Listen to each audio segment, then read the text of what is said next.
I'm Steve Wells. And I'm Jeffrey Feldberg. Welcome to the Sell My Business podcast. This podcast is brought to you by the Deep Wealth Experience. When it comes to your liquidity event or exit, do you know how to maximize the value of your business? You have one chance to get it right, and you better make it count. Most business owners believe that business value is determined during the liquidity event. Unfortunately, most business owners are wrong.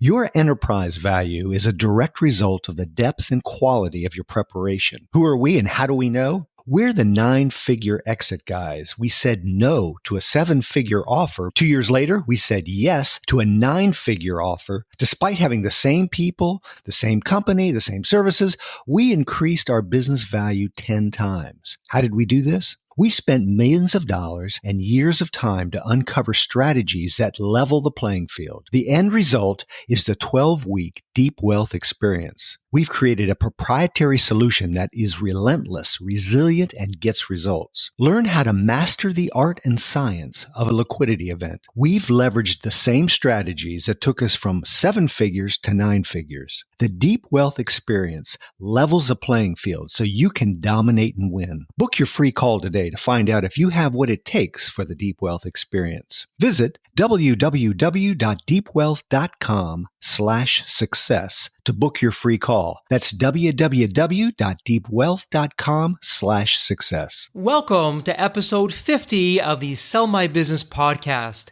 Episode 50 is a special one because you're going to hear from 3 incredibly successful, diversified, and experienced investment bankers.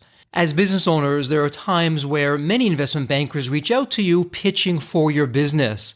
What's different about this podcast, you're going to hear things here that you're likely not going to hear anywhere else.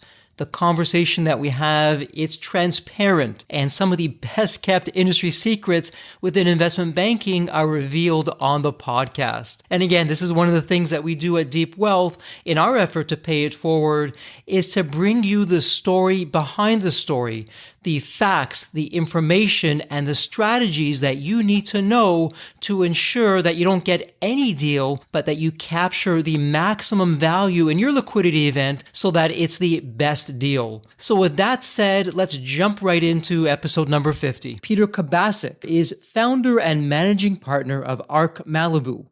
Peter has been closely involved in more than 500 merger and acquisition projects, ranging from $2 million to over $1 billion in sales, representing billions in transactional value.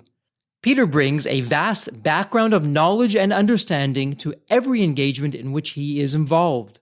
His success stems from his ability to identify the core needs of his clients, developing creative solutions, and applying sound analytical and negotiating skills to each engagement. He has advised clients on preparing for exit, valuations, divestitures, and financing options in a variety of areas, including 3D printing, technology, services firms, communications, manufacturing, consumer packaged goods, and distribution. Josh Curtis is Managing Director at Footprint Capital. Mr. Curtis advises business leaders in ownership transitions and liquidity events, including sell-side and buy-side transaction engagements, as well as succession planning, strategic growth, management buyouts, ESOP formations, capital raises, and leveraged recaps. Mr. Curtis began his career at Fifth Third Bank, where he held several positions in commercial lending, including relationship manager. In this role, Mr. Curtis served companies with sales ranging from $5 to $500 million in Central Ohio. Michael Butler is a senior director at Footprint Capital. Michael is responsible for leading the sell-side and buy-side engagements with business owners. In addition, Michael cultivates relationships with clients, prospects, centers of influence, private equity firms, and family offices. Michael's previous roles include auditor and consultant with a Big Four accounting firm, corporate executive with an insurance and financial service group, president of a securities broker and dealer, venture capital partner, business owner, angel investor, and board member. Welcome to the Sell My Business podcast, and I'm delighted to share with you our very first ever investment banker roundtable that we're doing on the podcast. And I have three friends of the Deep Wealth community who are going to be sharing their insights and their wisdom with us. And you've heard them all before in previous episodes. They're no strangers to you, and they've been wonderful in sharing what the rules of the game are and what you can do to dominate and win in your liquidity event. So with that said, Josh, Michael, and Peter, welcome. Terrific to have you. Thank you. Good morning. Always good to hang out with brilliant people like you three. There's Peter and his wonderful sense of humor and kind words. Thank you, Peter. So it's been a while since we all last chatted, and for the three of us for the first time here, which is terrific. Why don't we kick things off? And it's been interesting out there. We have the pandemic that continues to make new records and set new social norms. But at the same time, I've been hearing some wonderful things in terms of what's been going on with mergers and acquisitions. So Peter, why don't we start with you? What have you been seeing from your side in terms of the M&A market amidst the pandemic? One of the key things that we did when the pandemic hit in March is we started tracking all the positive news that was going on and all of the deals that were getting done. Historically, a normal week between Canada and the US is about 400 closed transactions. The very lowest was in April, and there was a little less than 100 transactions that transpired, that closed. In the fourth quarter of 2020, we were back up to 372 deals a week were closing. So it's almost back to normal. We have just received offers on two different deals. The one deal exceeded client expectation by almost 100%. Even the private equity guys were coming in beyond what the seller had expected. But what we're seeing is it is back to the go-go days of M&A. Peter, that's wonderful to hear. And before we flip that question to Josh and Michael, Peter, I'm curious as what your advice would be to business owners who have been sitting on the sidelines and saying now is not the best time to go out during the pandemic. Maybe my business suffered or revenues and profits are down. I should wait and see. Generally speaking, Peter, what advice would you give to that kind of sentiment? Two key things that we're saying is, one, they should look at hiring someone like you and your firm, Jeffrey, as a coach to get them prepared. And two, they should engage someone like Footprint or ArkMalibu or other firms that truly go beyond the normal investment banker process and helping them think through and prepare. So even if they've had a stub your toe moment during COVID, get going with an expert to help develop green shoots and help the business to really look at what are the key areas that they should be focusing on. So as they're coming out of COVID, coming out of the pandemic, they're showing the green shoots so that they illustrate to the buyers that this is a good time for them to partner. So those are the two key things that we're saying. Last thing is, based upon relationships within our firm, one of the members of the Senate Banking Committee is communicating that they do not believe the tax code will change in 2021. But there is a significant chance that the tax code will change in 2022. So even though we're in February, the four of us would probably go, whew, are we going to be able to get a deal done that we haven't even talked with yet? The answer is yes, but you better get going soon because even with miracle workers, you still need time. And as all of us on the phone have pushed for significant valuations and exit partnerships, that doesn't just happen by taking the first offer. It's by working the process. Peter, some wonderful advice. And for our listeners, Peter really hit the nail on the head. It's not how much money you actually get from your liquidity event, it's how much you keep. And taxes plays a large role in that. And so the best time to prepare was yesterday. The next best time is today. And that's some words to the wise Peter. So Josh and Michael, let's flip it over to you. What have you been seeing amidst the pandemic in terms of deal flow and deals happening? And what are some of your thoughts for our listeners? Yeah, this is Michael. I'll just jump in first here. I absolutely agree with everything Peter said there. I think on the capital gains issue first, we're getting a lot of activity, a lot of interest in folks that are aware of that. And unfortunately, it does take some time. They don't want to wait till November to try to get something done by year end of 21. to try to miss potentially a 1/1/22 change in capital gains. I will tell you this, the investors are ready to get back to business. Investors by their very nature are an optimistic bunch. Obviously, they're betting on companies, betting on people, betting on industries, and with all hopes that those will grow in the future. And I think, like Peter said, you want to give them a reason to believe that your business is back and has returned to normal, even if you had a dip in the previous year. That we've talked about on previous episodes of this podcast, the concept of EBITDAC, which is earnings before interest, taxes, depreciation, amortization, and COVID.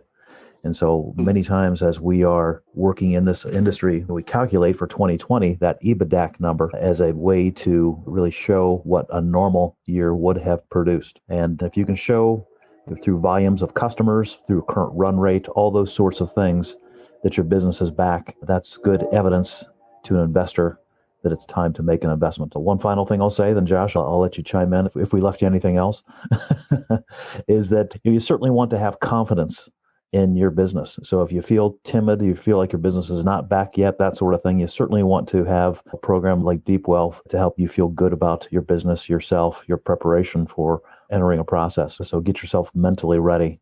It's a long haul. It doesn't happen overnight. It takes a lot of emotional stamina to get through a sale process. Michael, some terrific insights with that. And Michael, I'll put this your way, and whether it's something that you'd like to address or Josh, you'd like to address, I'll leave that to you. There's been some discussions about, depending on who you speak to, EBITDAC or EBITDA-C, whether or not that's something that's somewhat credible or even going to be here for the longer term to stick around. I'm curious, what are your thoughts on that? Is there any insights or truth on that particular statement? So I think from my standpoint, it's how tangible is that evidence? And I think we have an example right now that we'll probably sign an LOI today or tomorrow on a transaction where we got down to 3 buyers. Each of those buyers, we asked them to really dig into the Q of E that we had prepared on the sell side.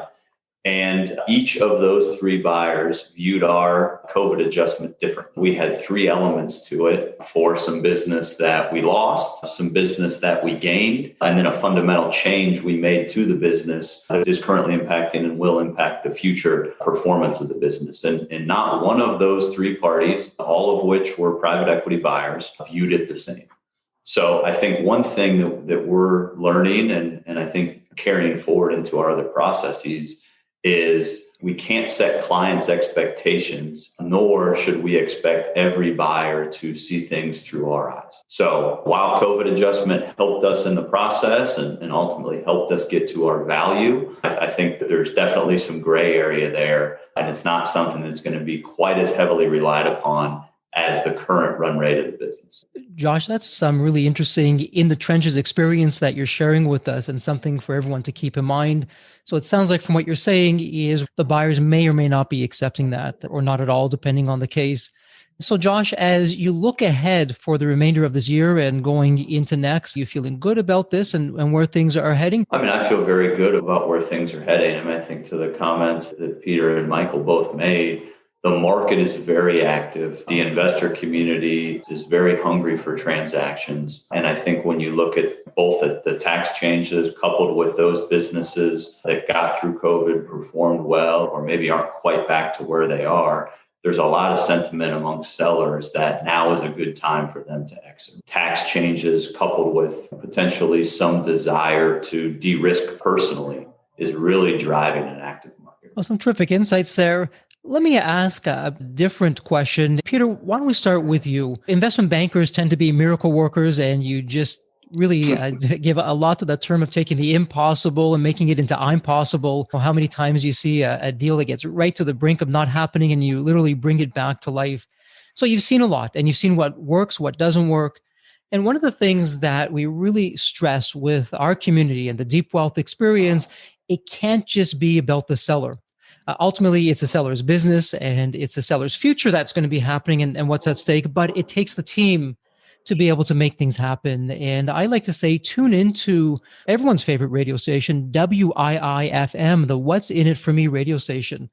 And so, Peter, to start things off, the question I'd like to throw your way, knowing what you now know as an investment banker, and you've had quite the career before becoming an investment banker, if you were going to be back in the seat of a business owner and selling a business, what would you be telling yourself of what you should be doing to be the world's best client for an investment banker? World's best client for an investment banker. We have been blessed. We have had some awesome clients. We have had clients that have overpaid us at closing because they felt like their life was impacted and they wanted to bless us. If I was looking back and saying, what does the world's best client look like? I think it's part what Michael said, which is having a good attitude. I think it's being willing to take advice. And I think it's being willing to change on the fly. So we have seen clients that have embraced the idea of green shoots and adjusting their business prior to going to market. And those ones have seen significant positives and netted many millions more because they had a positive attitude, they're willing to listen to advice, and they're willing to adjust. Peter, thank you for those insights, and I guess an unfair advantage for Josh and Michael, who had a chance to think about this while you're speaking about that, Peter. But gentlemen, what would you say from where you are, from your experience? What would you want to see in your clients that perhaps you don't always see or typically don't see in your clients that would just make it so much easier for them, for yourself, and for the liquidity event? I can think of a couple things here that might be helpful, and thanks for the extra time, Peter. Deal fatigue is one thing that we always struggle with, is how long a transaction takes to get closed. And the best thing you can do to avoid deal fatigue from a seller's point of view is preparation. And one idea I have and try to stress with people is before due diligence items are requested, we can figure out what they're going to be for the most part. Probably 90% of them we all know. We can get those set up in advance in a data room and have that process of preparation of material behind us in the sense that we'll keep the process moving along. So that's one item I can think of as preparation, and particularly related to due diligence. The second item is keeping focused on the business and keeping the business growing during that period by which you're selling. It's easy to shift your focus from the business to the transaction and starting to count the proceeds before you have them. And a lot of times what will happen is an owner and the team potentially can take their eye off the business and stumble, have a bad quarter, a bad month, whatever the period might be. It's obviously the worst period of time to have that happen. You certainly don't want to have an opportunity for the buyer of your business to come back and say, wow, it doesn't look like you're going to meet the projections you set for yourself here. As a result, we're going to have to look at the purchase price and we're going to have to do an adjustment.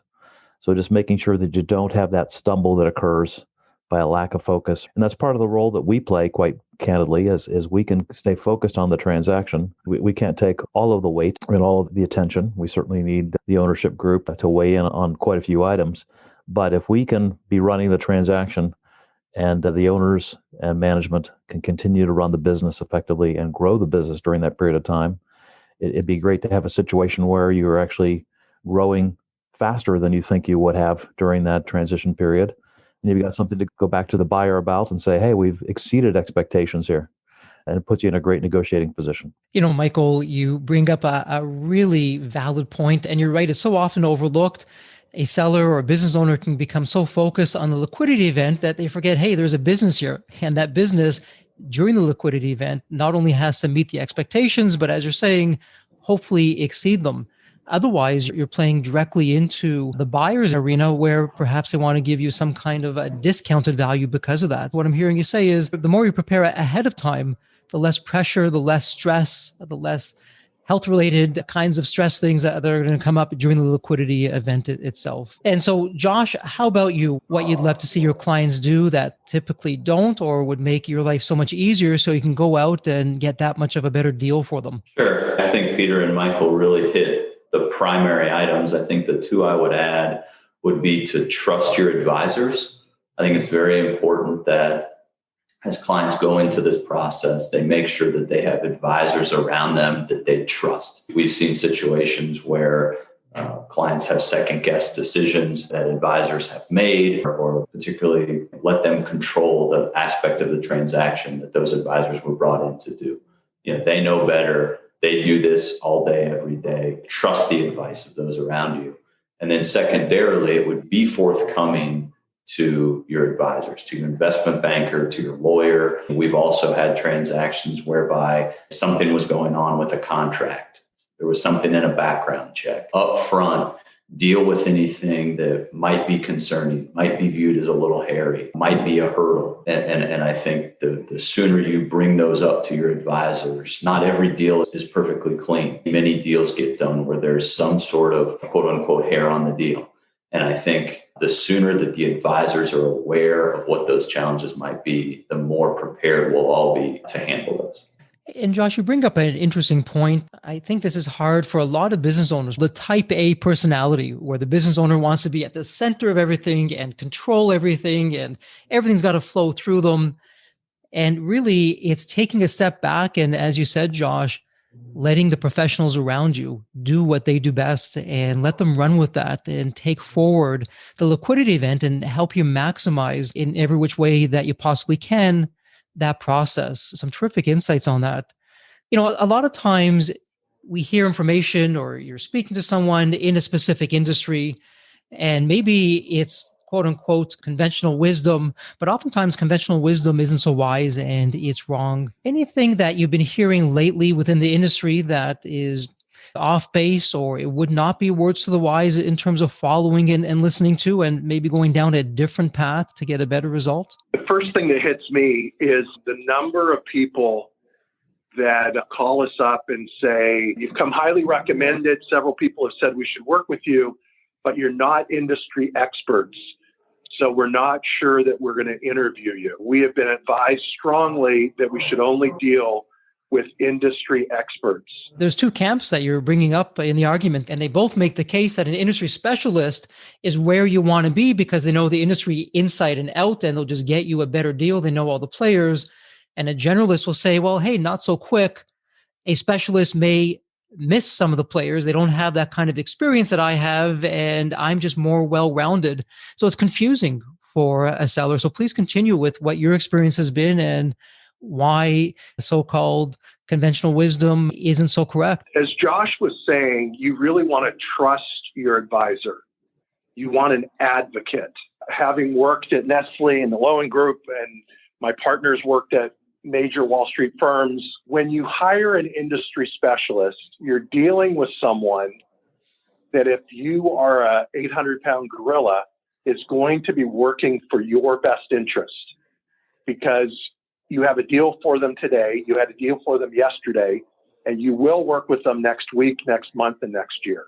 So even though they're an intermediary, not an advocate, if you're an 800-pound gorilla, you're able to manage them because they can't risk losing your business. If you're a one-time seller or a person that's got a business that's worth less than $400 million, which is 99.7% of all businesses, an industry specialist is potentially, not universally, but potentially going to be treating you as a piece of candy for their normal clients.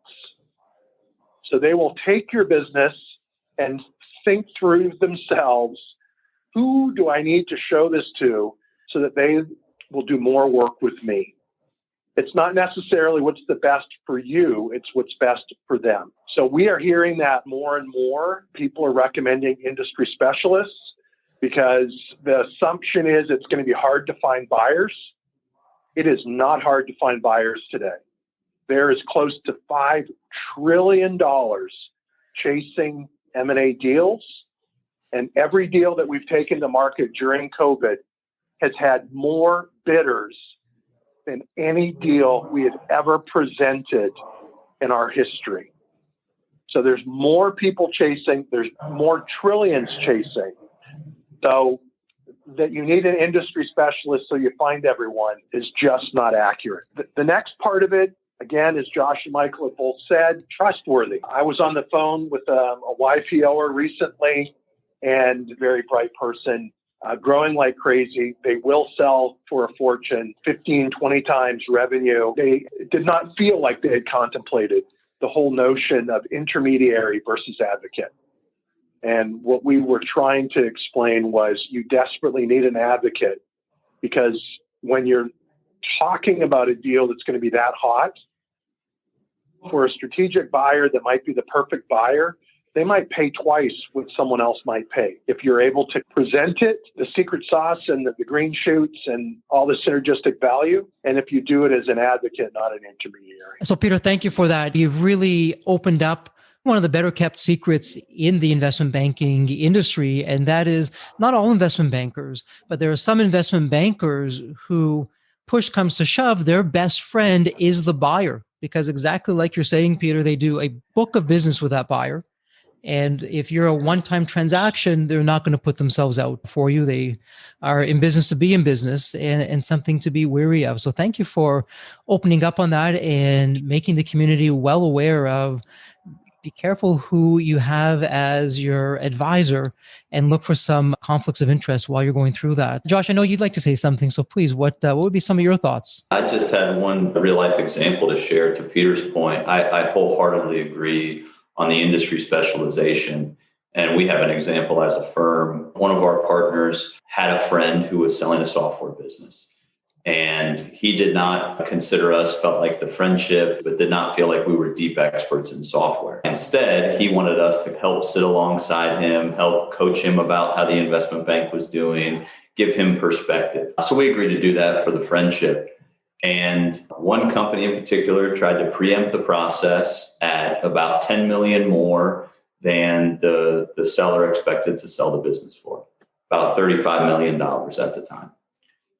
We said, you need to see this through. You need to continue the process forward. You need to receive the other bids.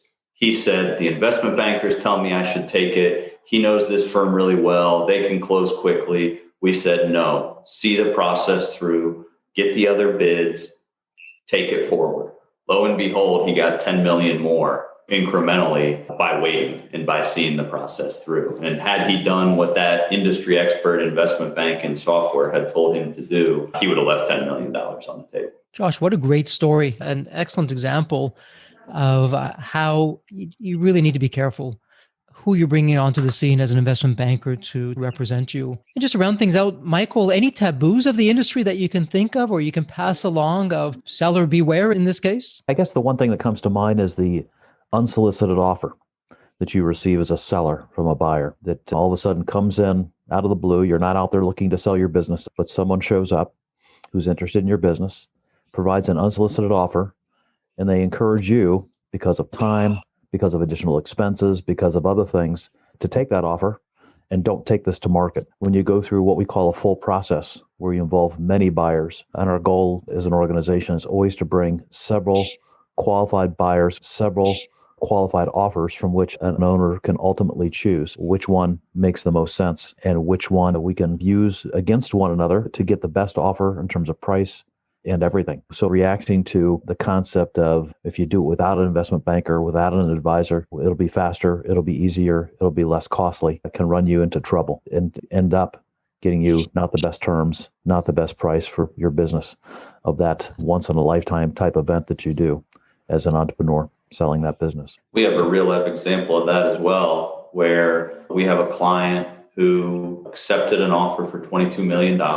We met that client, articulated to them why their business was worth more. They withdrew from the LOI, and we are under letter of intent for $40 million today. And we actually got an offer from the same buyer. We did not end up going with them, but from the same buyer for $40 million. What a salient point, because most business owners at first blush will say, I want my competition to come and buy me out. It's quicker. It's going to be cheaper for me. I don't have to prepare. I don't have to hire an investment banker, pay commissions. It's just there and I'm going to get a great deal. But as we hear time and time again, I've yet to hear of an unsolicited offer where it's the best offer. That's typically going to be the opposite of that. And ironically, it's the seller's hard-earned money that they're handing over to the future buyer. They're not even realizing that they're doing it. It's a little bit of a loaded question, but I'll ask it anyways.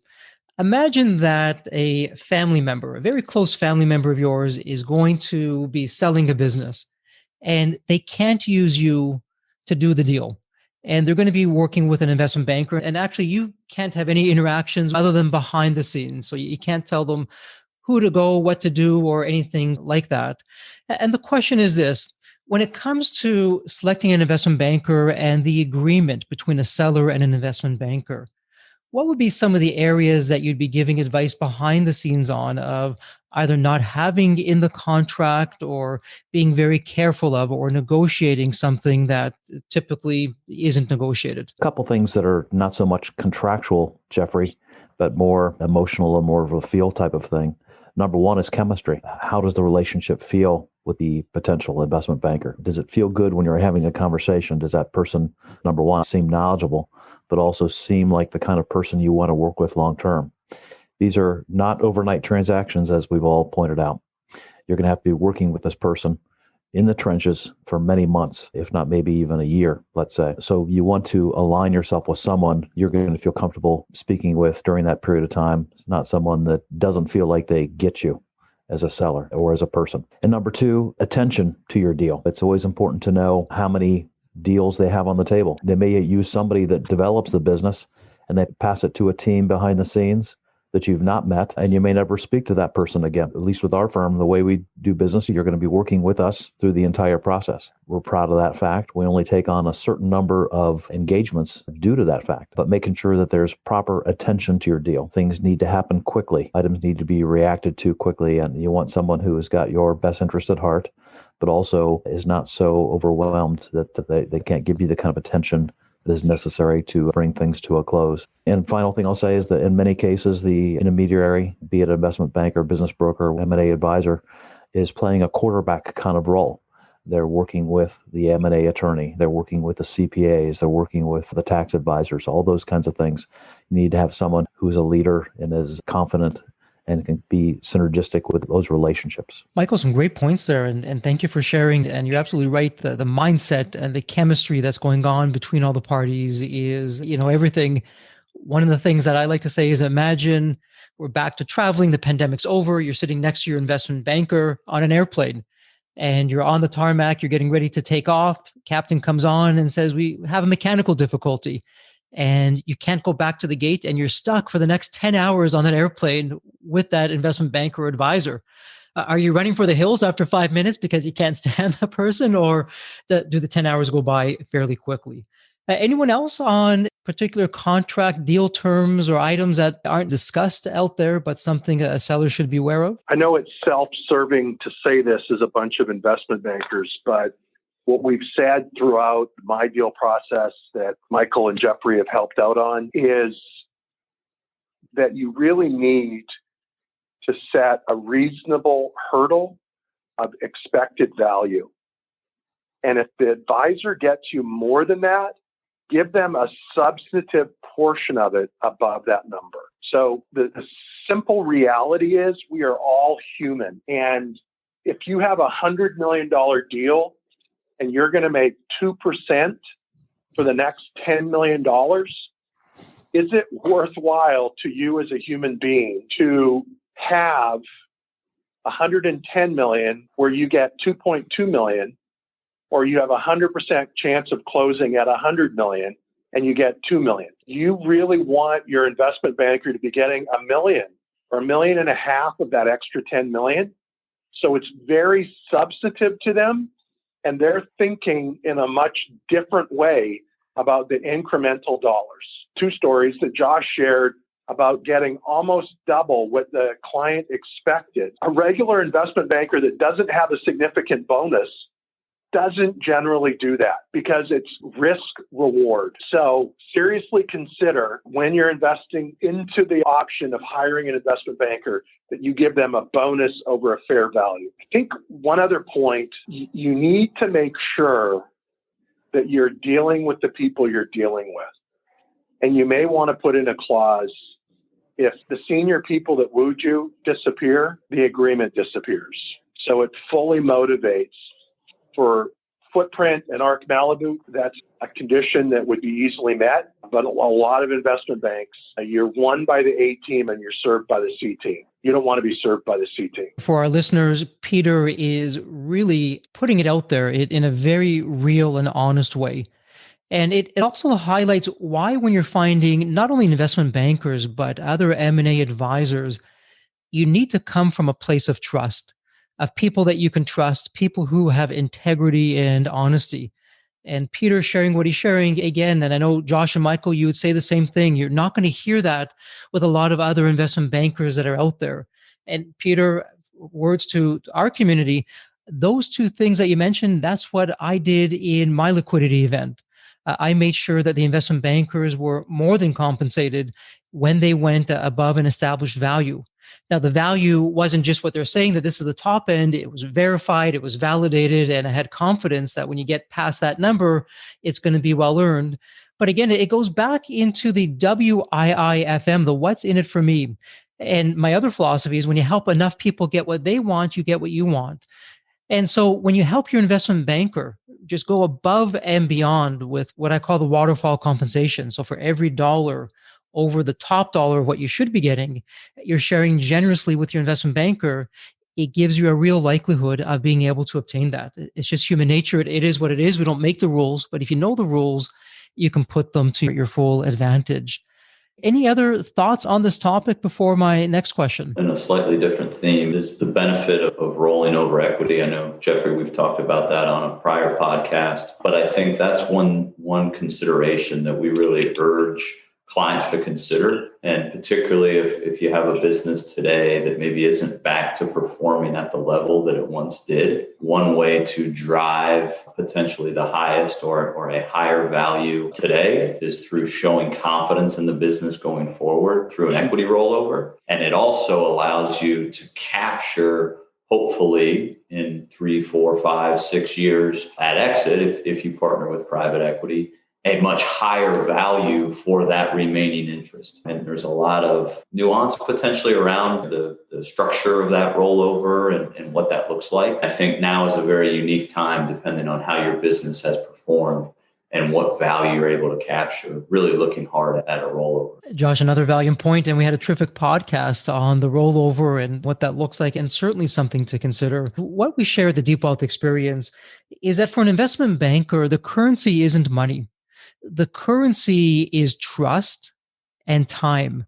Trust in the sense that if you can't trust the seller can't trust the investment banker, without trust, there's no foundation. Nothing's really going forward. And both in life and in business, our reputation and our integrity is everything. You cannot buy that. But time also in the sense of you can't manufacture more time.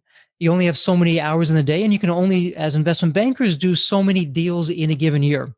And so when you take on one particular client, effectively you're saying no to other clients. And Peter, back to your point, when the business owner who shows up, if they're not so generous in terms of what they want to pay for a retainer or what they're going to be looking at in terms of a success fee, it's going to be weighing in the back of your mind of, do I pursue this opportunity or do I pursue other opportunities? Because if we're honest about it, all of you are in business to be in business, just as a seller is in business to be in business. I would love to hear your feedback and some thoughts that you can share with business owners who maybe haven't heard the best advice or aren't coming from the right place and think that everything should either be close to free or as little as possible, and why that's going to hurt them in the long run. My mother, who had a very limited formal education, used to always talk about relationship. And she used to walk me through that you get what you pay for. And if you are, quote unquote, taking advantage of someone, then you're going to get what you're paying for. So I don't think if you pulled a fast one and hired Footprint or ArkMalibu that you would get poor quality work. I think you'd get excellent work. The vast majority of investment bankers, if you convince them to sign a $25,000 retainer and 1% of purchase price, and the purchase price was nowhere near what anyone expected, then the additional effort that's needed to dive into the numbers, to dive into the company, to recreate the green shoots, to help with synergistic value, to protect you on your due diligence, to protect you on the going forward relationship, your employment agreement, et cetera, it's going to cost you millions and millions of dollars, because the people are all human and they are not going to do anything but get the deal closed. They're going to paper it. And that is going to hurt you in the long haul. the number of times that we have been introduced to people that literally have said, I pay my lawyer $1,000 an hour, and I don't want to hire you at your $150,000 retainer and X number of points and a bonus. I just want to pay you $1,000 an hour when I need you. And I laugh and I say, that does not work in my world, because the advice I'm going to give you potentially in 1 minute could be worth $10 million. And getting paid $100 or even full hour, $1,000 and giving you tens of millions doesn't seem like it's a fair transaction. And my partners and employees, when they're looking at their bonuses, are not going to be excited that I spent 20 hours with you or 200 hours with you and walked away with 20 or 200,000 versus a full share of what is reasonable for delivering tens of millions of dollars of value. Well said, Peter. And for our listeners, what you're hearing Peter talk about is something that you really should be taking to heart. Treat everyone fairly. Get the absolute best advisors that you can. The dollars that you spend will be a rounding error relative to the ROI and the increased value that you'll receive from having the world's best talent surrounding you and on your team, because your buyer is certainly doing that. Particularly if you're dealing with a PE fund who do this day in and day out, they're having the best of the best on their team, and you have to have your advisors go up against them. Josh, Michael, any thoughts on that in terms of PE funds and their talent versus the talent that a seller needs to get the deal done? I think there's no question that when you do something all day, every day, it's like practice in anything. No matter what we do in life, whether it's athletics or academics, the more we practice, the better we're going to be at something. And for us, we do deals all day, every day. Peter does deals all day, every day. It's impossible to expect a client who runs his or her business day in and day out to be as good at M&A as someone who does it daily. And I think when you look at certain prospects who want to approach a fee in some shortcut way, I'll call it, I think it's very short-sighted in terms of what are they really trying to accomplish. And we run into situations a lot where a client says, well, I have these two buyers that I've been talking to, and I feel like I should pay you less because I brought these buyers. And for us, it defies logic, because finding the buyers is not the difficult part of our job. There are plenty of buyers, and we have very proven and systematized ways of finding buyers. We would have found the same buyers that our client claims to have brought to the table. So I think the way you want to look at something is aligning interests. And I think private equity firms are definitely very sophisticated, very knowledgeable, and they're certainly going to do what's best for them through that first part of the negotiation.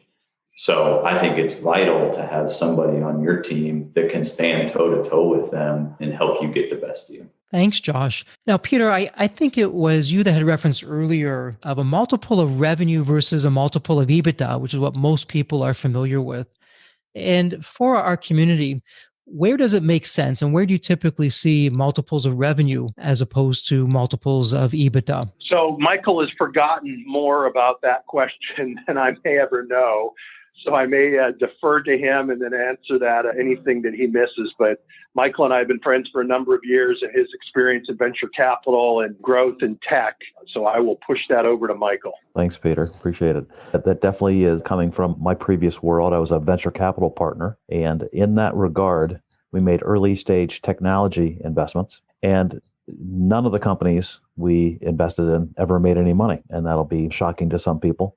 But the reason they didn't make any money, we said any money that's sitting around or any money you're dropping to the bottom line should be immediately reinvested in sales, marketing, distribution, product development in order to grow the top line. And so our companies in my venture capital portfolio were constantly reinvesting money into healthy markets and growing the top line. Our goal was for those companies to grow 100% year over year.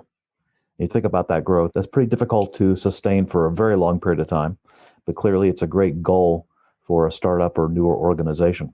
So those organizations sell as a multiple of the top line not the bottom line, because the bottom line in many cases is zero or maybe even potentially negative because we're putting more money into the company as an investment. Businesses such as SaaS businesses, software as a service type businesses that have recurring revenue flow and in many cases great profitability associated with those businesses, but they're taking every one of those profitable dollars and throwing it back in to grow that top line.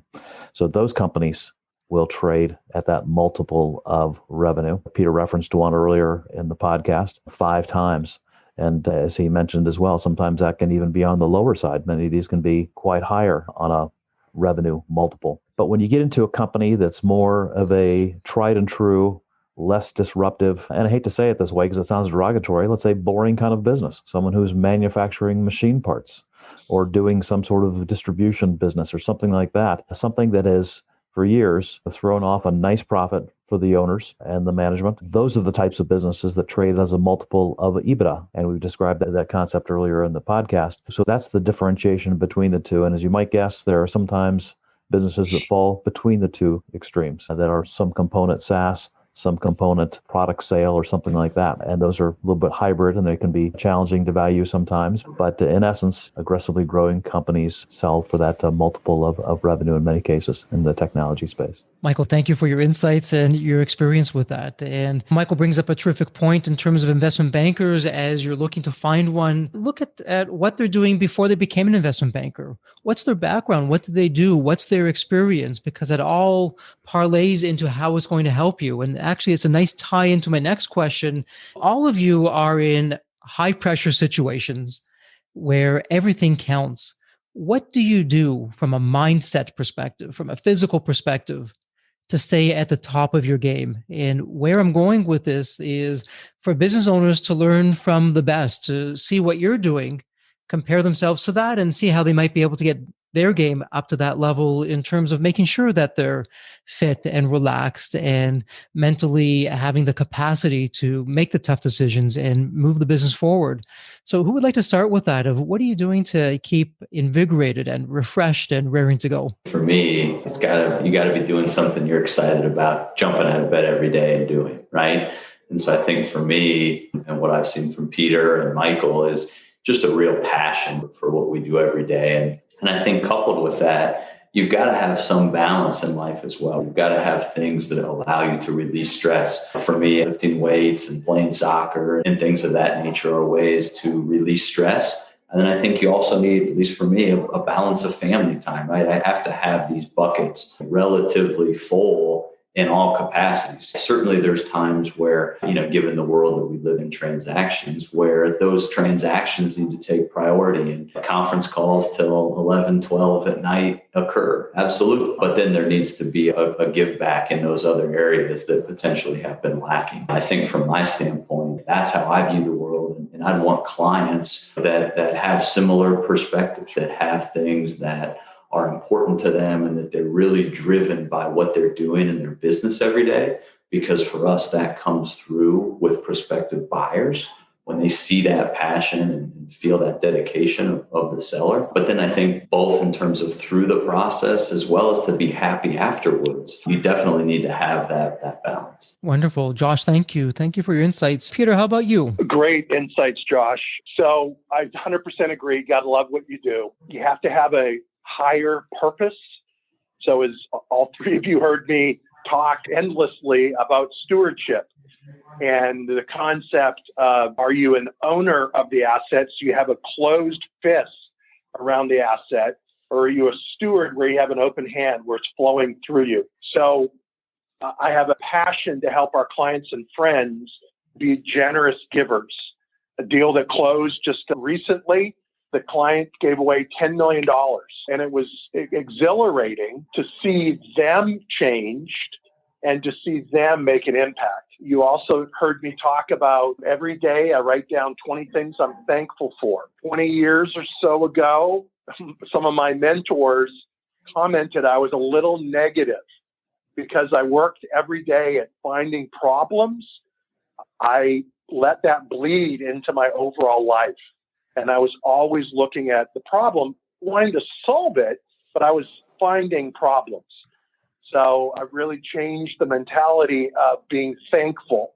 and taking the time each day to have joy. I take the time to listen to King David's Psalms and Proverbs every day. As it rolls over my spirit, I am convinced that one of the wisest men, Solomon, who ever lived, had some stuff to say, and I can learn from that. Although some people that might deal with me look at me as I'm all-knowing. What I really am is knowing the source of knowledge and seeking that, which is the Psalms and the Proverbs and wise people. And then lastly, it's taking time to do other stuff that you enjoy. So I worked out early this morning with my oldest son, and we enjoyed the conversation. And he's only doing it because he loves me and he wants me to survive for another 30 years. And I do it because he's asking me to do it. And I would love to spend time with my great-grandchildren. So it's doing the little things, the blocking and tackling. When I'm on a podcast with three fit, skinny guys, I'm the outlier. So I obviously have a lot more to work on in that degree. Peter, I think you're being hard on yourselves. And for our listeners who obviously can't see us like we're seeing each other, Peter, you're your own worst critic there. But on the flip side, thank you for sharing those wonderful insights and what makes you tick. And Michael, rounding out to you, how about yourself? What are you doing on your side? Thank you. Tough comments to follow there from both of you. I think I'm certainly a big advocate for exercise, as both of my friends know here, as a result of that. And that is how I spend some spare time and try to keep myself healthy. And that mentally, I think, impacts you in a very positive way, gives you the mental energy to be able to push through things. I formerly have been lucky enough to run some marathons in the past. And if you would look at me, I'm not a marathon runner. So it was a challenge for me. And just finishing was the goal for me, not any kind of placement. But in that regard, having that mental toughness, if you're out running a marathon for 3 to 4 hours, the same sort of thing applies. I can say that from a recent experience here, we had a deal that we were closing on 12/31 of this past year, and it went up until 9 o'clock in the evening on 12/31 before it got closed. And being able to push through that when you were clearly just mentally and physically done to do it for the client, to do it for the goal of getting it done by 12/31 and setting a worthy goal for ourselves. But I do share Josh and Peter's concept for the passion. I've been lucky enough to be on the other side of the table when I've been selling a company or buying a company, and I wasn't an advisor. I was actually the buyer or the seller. And in that regard, it's pretty gratifying to get that transaction accomplished. So I like to have that feeling for our clients ultimately. Michael, thank you. And thank you for speaking like the true professional that you are. So as we wrap things up here, I'm going to ask each of you to think of one thing. So if it was going to be 1 year from today, what is it that you would stake your name on that you think is going to happen, but isn't being talked about out there today, or perhaps even goes against the grain? And Josh, why don't we start with you? I would say probably something around taxes. I think we're all here looking at potentially capital gains changing. I think people need to be prudent in taking that very seriously. And if they plan to transact in the next 1 to 5 years, that you should contemplate capital gains potentially going to ordinary income rates. I would plan around it. However, I guess I also wonder if the government's really going to be able to get a change to that level accomplished. Thanks, Josh. Interesting.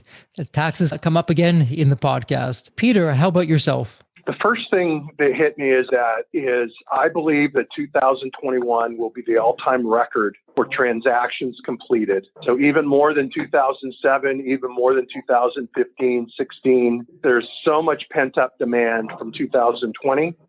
And there's so many people that want to be the next Warren, where they made a fortune in 2009 and they made a fortune in 2000 and whatever when there's a downturn, that there will be more deals done in 2021 than any time in history. Wow, what an insight. Thank you, Peter. Thank you for sharing that. And Michael, why don't you take us home on this one? What are your thoughts? Thank you. Tough question for sure. But the one thing that I've thought has been overdue for a couple of years already is I think public equities will find a way of not being the greatest asset class they've been for the past couple of years. I do believe that there's going to be, and this is not meant to be any kind of political statement on the new administration that's in place, but I do think there's a reckoning that will happen with public equities.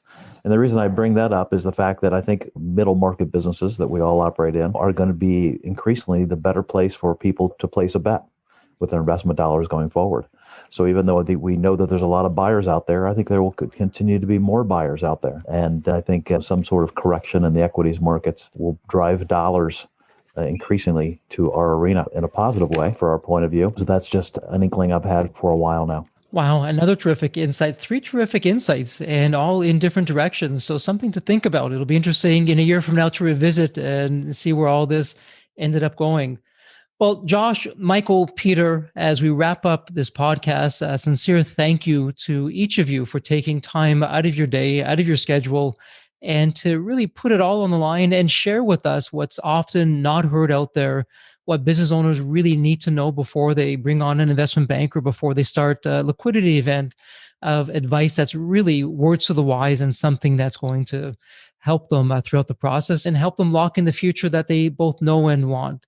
And so with that, I'm going to thank you all so much. For our listeners, in the show notes, I'm going to have contact information and links that you can reach out to Footprint and ArkMalibu and hear it straight from the source. And for everyone, thank you so much for being a part of the Sell My Business podcast. Please stay healthy and safe. Thank you, Jeff. Thank you. Thank you.